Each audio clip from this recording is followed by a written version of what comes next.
Olá, estamos de volta e nesse bloco nós vamos falar sobre um novo programa da TV, um programa infantil, o Bando da Leitura. Comigo no estúdio está a idealizadora do projeto, Lucélia Clarindo, contadora de histórias, uma das personagens mais conhecidas da cultura em Ponta Grossa.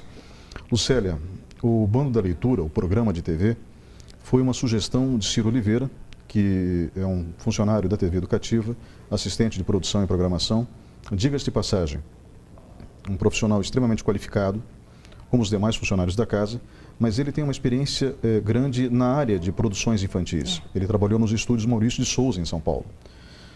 E ele trouxe a ideia de transformar o Bando da Leitura, o projeto, em programa de TV, uma ideia que foi comprada pelo diretor da emissora, o diretor executivo, Luiz Fernando de Souza.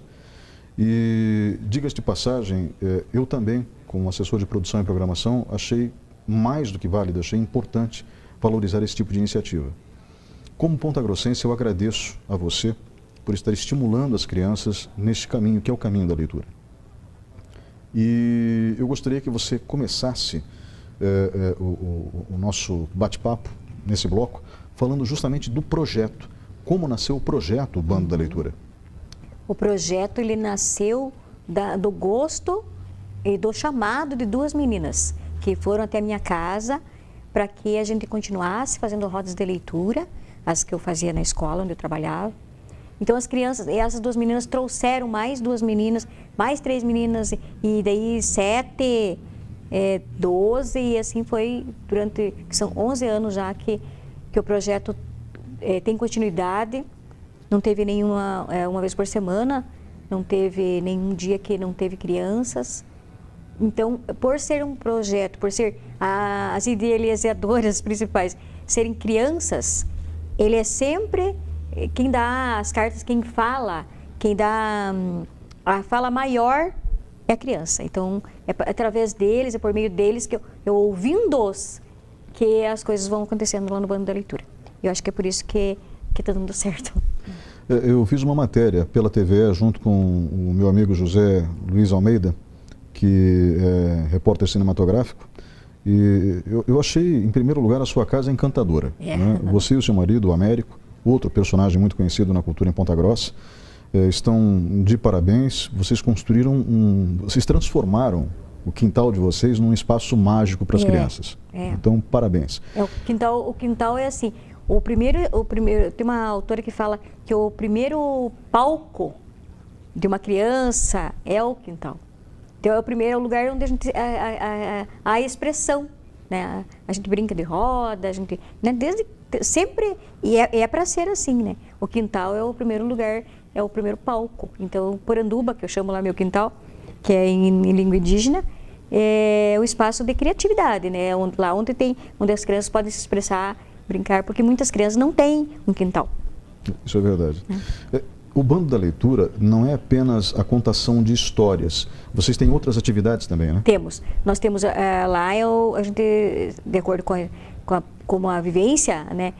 A criança chega, elas vão direto para um ateliê que nós temos lá.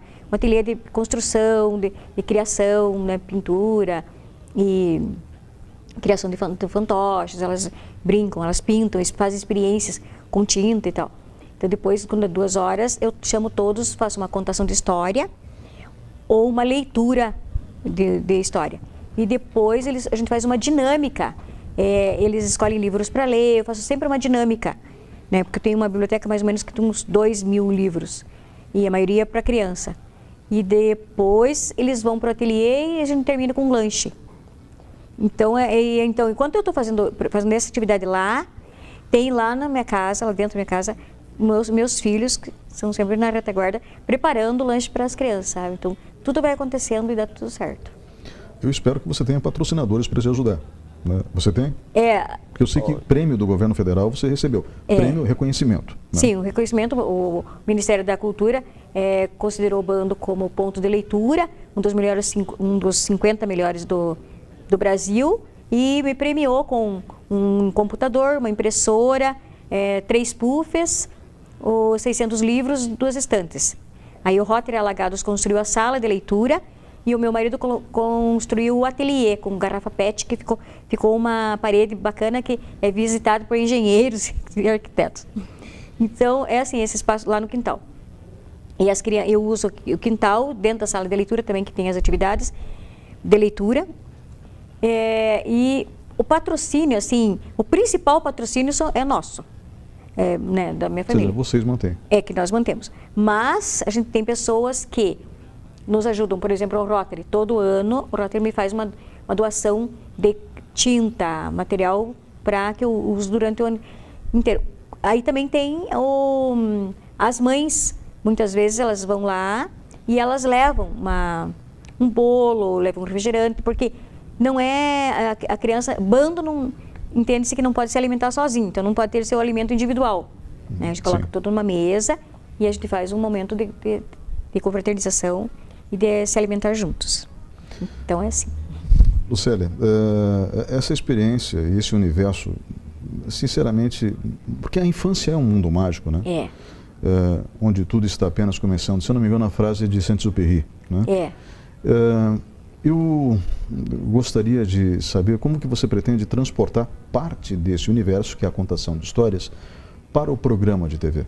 Esse programa, assim, existem muitas surpresas no Bando da Leitura, e o programa é um.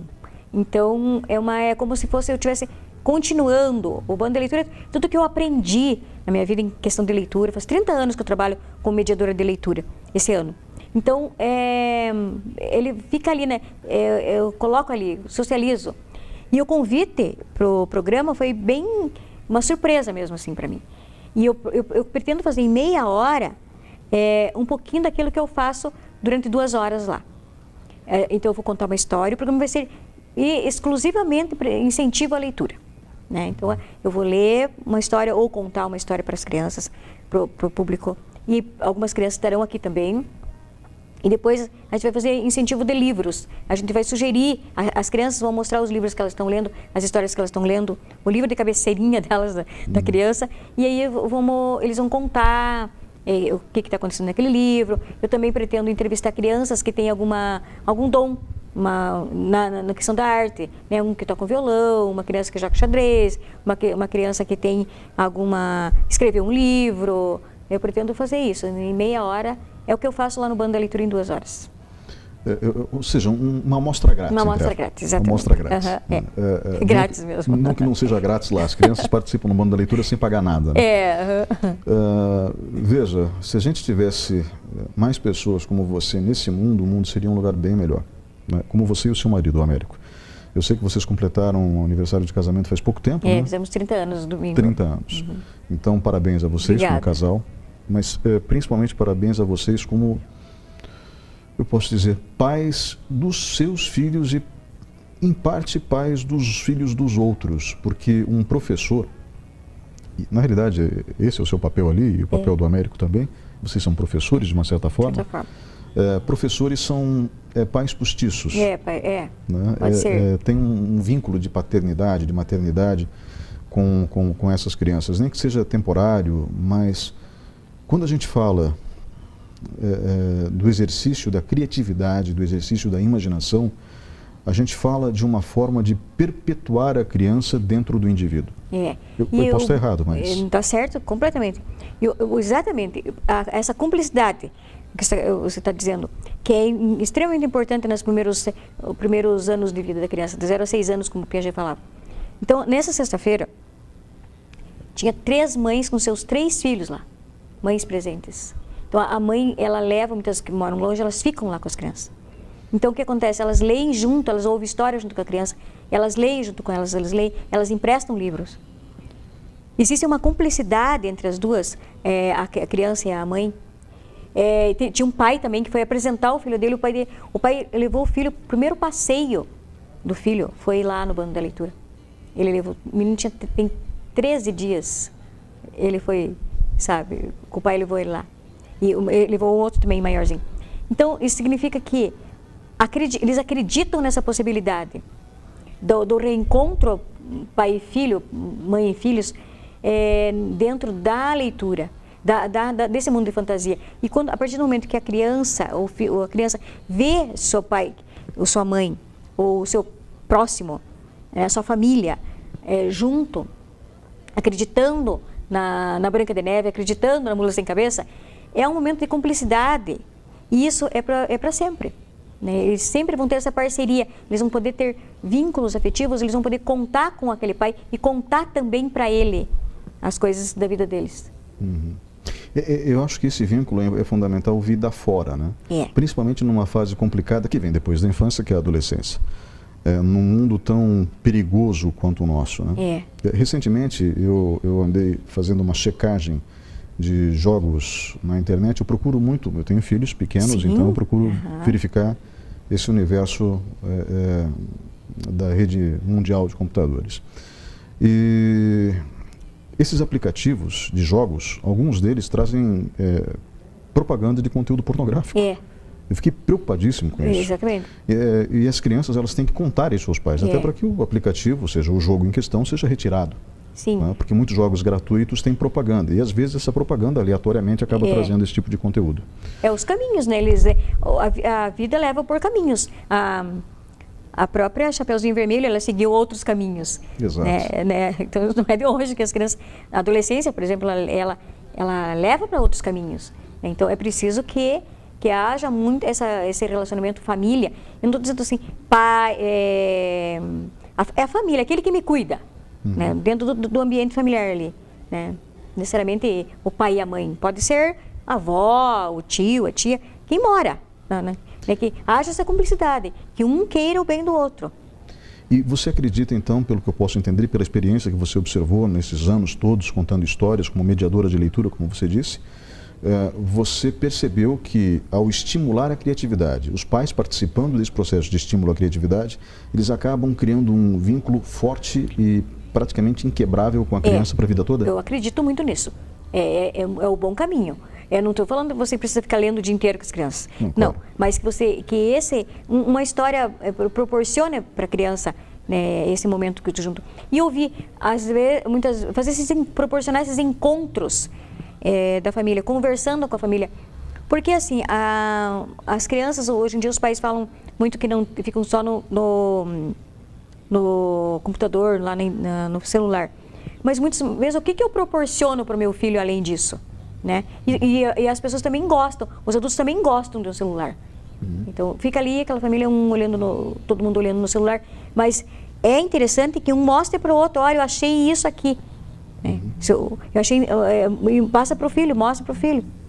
Então, para a criança que está junto, né? Lucélia, obrigado pela sua participação hoje aqui. Boa sorte no programa. Eu que agradeço muito a vocês. Eu agradeço muito a vocês por essa também cumplicidade. De entenderem a causa da leitura, a causa da criança e me trazerem aí essa oportunidade de eu trazer o bando para cá também. Muito obrigado. O programa Bando da Leitura irá ao ar toda segunda-feira às 2h da tarde aqui na TVE, canal 58.1. Em maio será a estreia. Voltamos em instantes.